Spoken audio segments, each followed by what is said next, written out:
kati ekintu ekyantuukako nali mu mmotoka yange kankibannyonnyole mu kamwa kange so that mulekerawo kugattagatta ebintu. Nali mu mmotoka nga nze kuyimbira muntu mu lujjalo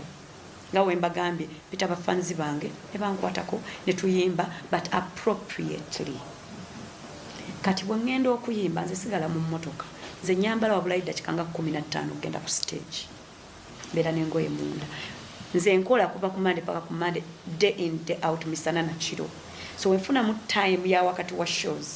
nga neebakamu mu mmotoka so nali neebase nga mmotoka mulimu makeup artist wange Kamara mulimu n'Amara PA wange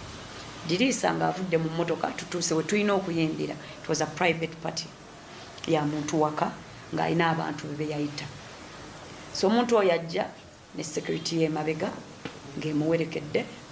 zisaamulaba neebase so mpulira oluggi lwange lweggulawo omulundi ki gumu nyimuka mulaba nga ate muwe ekitiibwa so mubuze omulundi gumu lwaki ogguddeyo mu mmotoka yange nga tukunkonye bikoze n'emmotoka ya mukyala osanga nga ndi bwereere ebyaddako awo n'abeera inappropriate. Omanyi ekintu rape mwe mwakitutte wala naye rape erina weetandikira tetandikira si buli omuntu atandikira na kubaka muntu no bitandikira kweyo nkwatirira etalina kubeerawo inappropriate touches ukitegeera n'oleeta omukono gwo n'ogunkwatako ku lubuto tolina kunkwatako lwaki oli mu mmotoka yange nyina kukusanga wooli nyimbire wooli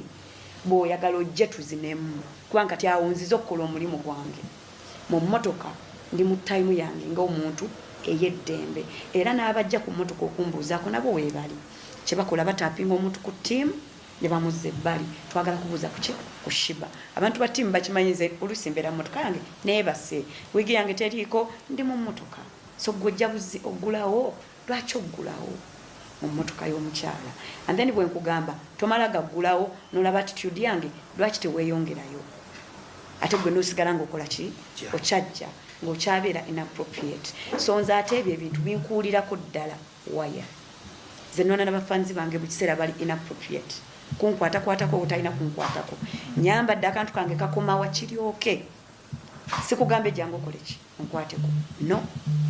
gwendekanga bw'okola ki bw'ondaba omukyala yenna omubiri gwe kiri gyali okugukozesa ye kyakola ki mubiri gwe